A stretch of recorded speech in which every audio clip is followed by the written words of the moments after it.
Welcome back to Verse TV. My name is Charlotte, and my special guest today is Miss Sue Jeffries.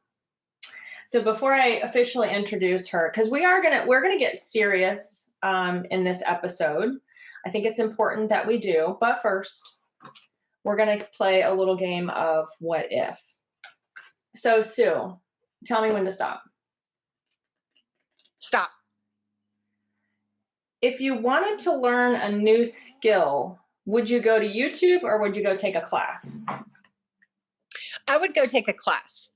Yeah. So I'm a student still. I just started classes again yesterday in traditional education, whether it's in the classroom, if it's in the laboratory, or if it's online. I love it. I think I'll be a student the rest of my life. And I hardly ever get on YouTube. Well, that's okay. I mean, I'm on YouTube all the time. That's how I've learned how to do almost everything outside of clinical dentistry type stuff. But it's so much different when you can be around people and like really pick up the energy. So it depends. If it's something like creative or learning dancing lessons or something like that, I think you need to do it in person. It's a whole different experience. But obviously I love YouTube. I think it's a generational thing too, right? Yeah. So we're in two different generations, but still, even when it comes to reading a book, like when I ordered my books for this semester, I ordered the real books because I like to hold them and feel them and smell them. Yes, I Yeah. just love to smell pages. Old books, new books, like there's something about it. Just get Right, right. And to me, trying to read a book online, especially a class book, it's just not the same. I want to be able to hold it and flip the pages and highlight the things. And I know you can do that stuff on a device, but it's not the same. So I'm an old soul, you could say, and I'm a boomer for sure. So that was an easy answer for me. that was totally random. I'm just happy that one came up. It makes sense. I just get along great with this channel. So life is hard. We are, especially with all this stuff that's going on, we're in the middle of some really extra difficult times. Today we're going to talk about mental illness. Let's just get right into it. It's important that we do pause sometimes. We recognize that we're not okay, and that when we need help, we have resources when we need them. And I think no matter what your profession, mental illness, it's universal. It's around the globe. But I also think it's really valuable when you can find people to talk to that really understand your daily environment, what it looks like, what it smells like, all the senses involved. So today on Burst TV, Sue, thank you for being here. This is Sue Jeffries. Are you the founder or is this a trifecta? So it's a trifecta. I'm a co-founder, but I'm also the CEO. So, so Sandy Lee from Lighthearted and Carlos Rodriguez, the dental comedian, they co-founded along with me. And the name of your organization is the Dental Mental Network. That is correct. You've been dealing with some mental illness, and this gives you the authority on the topic so that you can help other people. And that's why I brought you on today. Let me just read through the mission so that people can understand the organization that you have.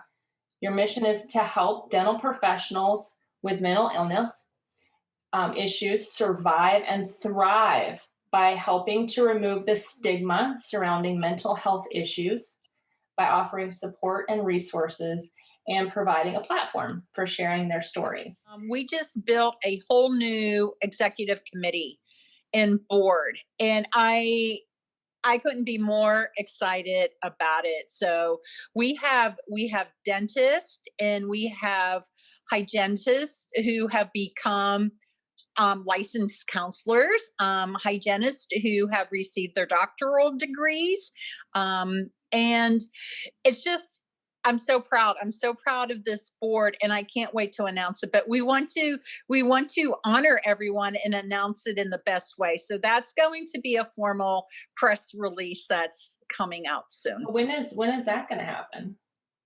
You're gonna nail me to the fire. No later than the no later than the 15th of this month.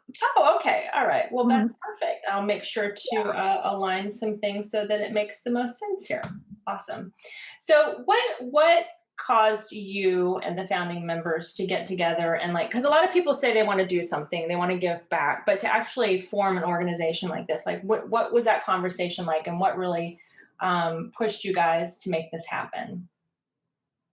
Dental Mental Network, the whole concept of it has, been on my heart for a couple of years. But I'm just Sue Jeffries. I'm one person, right? And I know what I know, and I don't what I don't. And there was a lot of things I didn't know, and there was fear, right? Fear, and then stigma. Stigma, kept me quiet for the longest time because you think who wants to hear my story? Nobody wants to hear it. You get made fun of, you're ostracized, you're no longer welcome in certain groups. And I was at a job interview for a very prominent role, and I was really excited about it. And we were talking about, you know, everything that I was interested in, things I wanted to do. And I brought up about wanting to have a charitable organization geared towards, helping people in dentistry with mental illness. And they looked at me and they said, we think it would be a really bad idea for business for you to talk about that. So yeah, that's bad. That's bad for business. And if that's something that you feel you need to pursue, then we can't hire you. And then this idea became like this burning flame. It was, and a part of it was was a screw you thing, right? Thanks for giving me the incentive. I'm going to come out punching. But it really made me realize just how ugly it is out there in dentistry, because it was a dentist who actually said this to me. So I don't know. So I started thinking about it more and more. But the moment that changed everything, it was October 11th. It was my mother's birthday. And I lost my mother in 2005. And I have a difficult time with it. And I just went online. I did a live and I was just sobbing and I was just expressing how sad I was, how depressed I was, how much I missed my mother. And I wish that she was back here and I didn't know what I was going to do. And Sandy Lee reached out to me. She sent me something in Messenger and we immediately connected on a video chat. And it wasn't 15 minutes later. We knew we had a name. A little bit later that day, we had our logo. We had our initial thoughts and our initial direction. So it was fate. It was fate. It was my mother's birthday. It was me being brave enough to go online and share that I wasn't doing well and I could use a little encouragement. And Sandy recognizing and being the big hearted person that she is and reaching out, and it just all made sense and it clicked. So here we are, here we are today. And of course, Carlos was a natural bring in because he and Sandy are already collaborating on Off Your Flosser. So Sandy's a very loyal friend and, pretty much was like, well, if I'm going to do this, Carlos is going to do this too. And I was like, wow, I kind of dig Valerie Steger a whole bunch, right? So if you're bringing your homie and I'm going to bring in my homie, and that's how we came together. I love it. It was definitely Mhm. meant to be. And when I know everybody's using the word vulnerable, but that it really is what it's about. It's like breaking down these layers and saying, hey, this is me. I'm having trouble. And that's what I love about social media. You are going to face the fact that some people will try to use that as something negative against you. But I know that you have found the majority of people are like, I also needed to hear that and I need to have my voice heard and I need a safe space to go. That's So so true. And that's why it was important for me to bring dentists who are not afraid to speak about this. One of the members on my board has 18,000 followers in one of his groups, right? So he has a big following and he's well known, and he's been kind of in this arena without me knowing. And then Elijah Desmond introduced me to somebody else yesterday who's over here who's also in the arena. But the magical thing is we're all, instead of being separate planets, that are following the sun, we're all becoming merged, and we are going to be the sun, and we're going to shine a really, really, really bright light out there. But it was important to me to find dentists because dentists need to hear it from other dentists. Dentists are silenced. They're silenced by stigma more so than anybody else. I mean, if you think about it, I'm a dentist, I'm a doctor. So right. I'm a doctor. In charge. I'm supposed to be collected Right. and got it together and handling All that this. stuff. And Right. it's changing. It is. But it has been a male led profession as well. So I think it's even more difficult for men dentists to come out and say, like, listen, I'm not okay and I need some help. Few more questions. So do you think that obviously any industry is stressful, just life can be stressful. Do you think that dentistry is any more stressful than other industries, or is it just that we have our own unique challenges? I think it's more so. All right. I think anybody who's in healthcare, it's a little bit more so. That's what I'm going to say. And that's not to take anything away from our our police officers, anybody who's in, our vets and all of those things. It's it's pride. It really is. So the police force, disabled veterans, PTSD, and veterans, and rape victims, anybody who's victimized in any way. It's been okay for a long time, and there's been programs out there that are on billboards and they're on commercials, and they're speaking about we're the help you need, we're the help you need, we're the help you need. And so, everybody's been desensitized to somebody like that saying, I And need that help. seems to be aligned with an event, a tragedy, Mhm. some type of external force on them, so that they're recognized as someone that needs help. But I think a lot of people are like, oh, a dentist, they have everything. They have, the financially everything available, and it's such a cush job, and they're probably at the golf course. I mean, those are the kind of things that you hear throughout your lifetime. Oh, just be a dentist. It's easy. So It's not, but you know where the breakdown begins? It begins in dental school. That's where it breaks down, right? So they begin to lose their battle with the anxiety, with the stress, with the depression in dental school, right? They're never prepared. Let's face it, institutes of education, especially the public ones, they need butts in their seats, right? And they have recruiters. They recruit a certain way and withhold information to draw people in. And then, as we all know, they're not prepared to run a business. They have no business training, they have no leadership training. They're very good at restoring teeth and doing what they do clinically.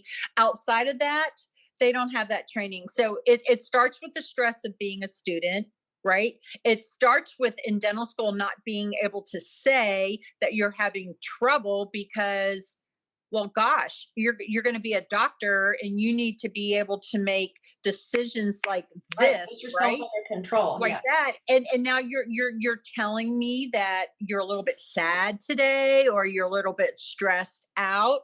And so they don't talk about it. So the internalizing, the belief that they need to be islands unto themselves, keep everything to themselves, to not ask for help, begins in school, and then it just perpetuates as they come outside, and now they have the stress of having a practice, right? And they have to have a nice house, and they have to have a nice car, and their kids have to go to the best schools, and they need to be involved in all of the activities and all of these things. And so when that world starts to crumble like one brick at a time, can you imagine what that's like? Can you imagine? They don't. They're responsible for a staff that has families of their own that have to get paid. They have their overhead. They have their families. They have their families at home. They have all of these things, and they feel like they just have to muscle up and internalize everything and be the person who solves it. And it's no wonder that at some point in time they Hit a just, breaking point. Yes, they the weight of break. the world They on break. my shoulders. And you do hit a breaking. Right. Right. So for you personally, what are two coping tips that you have that have worked consistently for Sue? You have to stop and breathe. You have to. You have to be able to, you can call it meditating if you want. It could be yoga, whatever it is for you. I take a bath. I take a bath almost every single night, right? My dog knows when it's tubby time, and she'll lead me to the bathroom, right? But I go in there and I turn on some music, and I get in some really warm water. Water is what soothes me. And I just take that time for myself, and I just quiet my brain. And it sounds weird, but you have to check in with your body, because your body's going to talk to you. You have to be like, what's my stomach telling me? What's my feet telling me? What's my jaw telling me? Is it tensed? Is it clenched? So you have to stop, make time for yourself, and check in with yourself. That's one. And then two, you should always have a safe person. And it doesn't have to be your spouse. I recommend that it's not your spouse. Right. I would say recommend- who you're close yeah. to or family. Yeah. Yeah, right, right. And I recommend that it's not your your mom or your dad. It just has to be somebody whose feelings for you aren't so deep that they feel compelled to tell you what you need to do. You need to find the person who's going to listen to you, question you, but not ever tell you, because really, our answers are all within ourselves. You could not possibly tell Sue Jeffries what it is that Sue Jeffries needs. Only Sue Jeffries can do that. So your role would be, well, gosh, Sue, it's really terrible. I hate to hear that you're going through something like that. What do you think you could, what do you think you could do? Or who could you talk to? Or what would this look like? So find that person. Those are wonderful. And those are things that I have done. Running. People can say that I'm running away from stuff, but to physically wear myself out. So kind of like you're getting in the bath, I'm listening to my body. I'm like, I'm getting fidgety. I need to go sweat this out. And it is nice to have a community of people that care for you, that don't judge you, that also understand and may suffer from some of the same issues that you have. But like you said, they're not trying to give you the answer that you want to hear. And Right. also not trying as, like, let's say close friends or family, to protect you from acknowledging things. So they're not going to give you their opinion so much, but just kind of help talk you through it. I love those. I love those two tips. If you guys are watching and you have any other tips, please do drop them in the comments, because we want this to continue to be an open forum. So Sue, just this morning, it was funny, I was listening to YouTube radio, because music is also magic for me. Anytime I need to just take a mental break, I listen to music. But Bono, of all people, he said, no matter who you are, no matter where you live, and him being, they're just mega famous, influential people. And you wouldn't think that he would have to question his purpose or value. But he said, everyone needs to feel useful. And, if you really sit and dive into that internally, like, we may have our job, we may have our role as a parent, as a spouse, as someone that is a caregiver for other people, but sometimes you're just going through the motions and you don't really feel useful. But I think that you would agree, the Dental Mental Network helps you, because that makes you so useful and so valuable. and so influential. So this is me thanking you for doing that. But would you agree that being part of a group like that and being available, you don't have to be the one that's going through a disaster at the time. But even if you're feeling good, going to a group like that and offering an ear to someone that's maybe on, on the downturn and they're going into a dark place, you can be useful to them. And I think there's a lot of therapy with being that person that can listen and reach out. It's true. So I'm going to share something that nobody knows yet. But Dental Mental Network has saved my life twice now. And I'm not going to cry. Twice now. And I was ready. It was that time. And it was because of somebody reaching out to me through Dental Mental Network and saying, I don't know what I'm going to do. I don't know how I'm going to go on. I can't put my one foot in front of the other foot any longer. And I had to help them. I had to do what I could do. I had to put them before me and what my need was. And, I just thank God every day for the gift of Dental Mental Network and providing me with the servant's heart to know that there are people out there who can't do it on their own and they need a light. And it's my job. I was put here to be a light. When I get to that place where I'm asking, why me? Why does this have to happen to me? Why do I have to have these struggles? Why do I have to have these challenges, right? Why do I have another marriage that's over? Why did my house have to burn down, right? Why me? But now I'm to a place where I can just say, I don't want this to be somebody else. I don't want somebody else to have to deal with these things. I have these lessons and I know how I survived, and I know other people can survive too. And it's my job to help them to see that they can and help walk them through, journey down a path alongside them to make sure they come out the other side. And there is nothing else I would rather be doing. That's amazing, Sue. You're definitely the person that will reach out your hand and walk with someone hand in hand and get them out of a dark place. So thank you for that. So I know you've got an announcement coming up here soon. Anything else exciting in 2021? Oh man, you have no idea. Or is it going to be, let's just wait? No. So we are actually going to be a sponsor for Dentistry's Got Talent, both in the spring and the fall. And we are going to be in Miami in April and wherever we're at in the fall too. So we can be there to, let people come meet us and engage with them.